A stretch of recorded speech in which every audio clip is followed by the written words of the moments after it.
আসসালামু আলাইকুম সুপ্রিয় শিক্ষার্থী ভাই বোনেরা, আমাদের বিভিন্ন প্রতিযোগিতামূলক পরীক্ষা থেকে শুরু করে একাডেমিক পরীক্ষা একটা কমন টপিক হলো সিম্পল কমপ্লেক্স কম্পাউন্ড। তো সিম্পল কমপ্লেক্স কম্পাউন্ডের ধারাবাহিক আলোচনায় আজকে আমরা রুল 9 নিয়ে আলোচনা করব।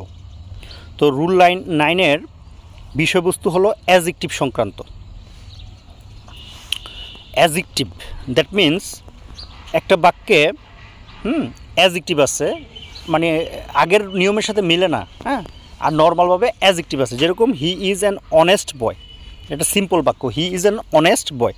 তো জাস্ট আমরা অ্যাজেক্টিভটা আলাদা করে দেবো, he is a boy who is honest. এখন প্রশ্ন, অনেস্টের পূর্বে তো অ্যান ছিল, এখানে বয়ের পূর্বে এ হলো কেন? কারণ অনেস্টের পূর্বে, হ্যাঁ, আমরা জানি এইচ যখন অয়ের মতো উচ্চারণ হয় তখন আর্টিকেল অ্যান বসে, ঠিক আছে? আর তাহলে অ্যান অনেস্ট বয়, কিন্তু বয়ের পূর্বে তো আর এ বসে। আর একটা বিষয় জানার বিষয়, সেটা হলো শুধু অনেস্ট, হি ইজ অনেস্ট, এটা কিন্তু আর্টিকেল বসবে না, কারণ আর্টিকেল বসে, আর্টিকেলের সম্পর্ক কিন্তু নাউনের সাথে, হ্যাঁ, অ্যাজেক্টিভের সাথে না। আচ্ছা, এটা আমরা আর্টিকেল অধ্যায়ে আরও ভালোভাবে আলোচনা করব। তারপর কম্পাউন্ডে স্বাভাবিকভাবেই লেখা যায় he is a boy and he is honest.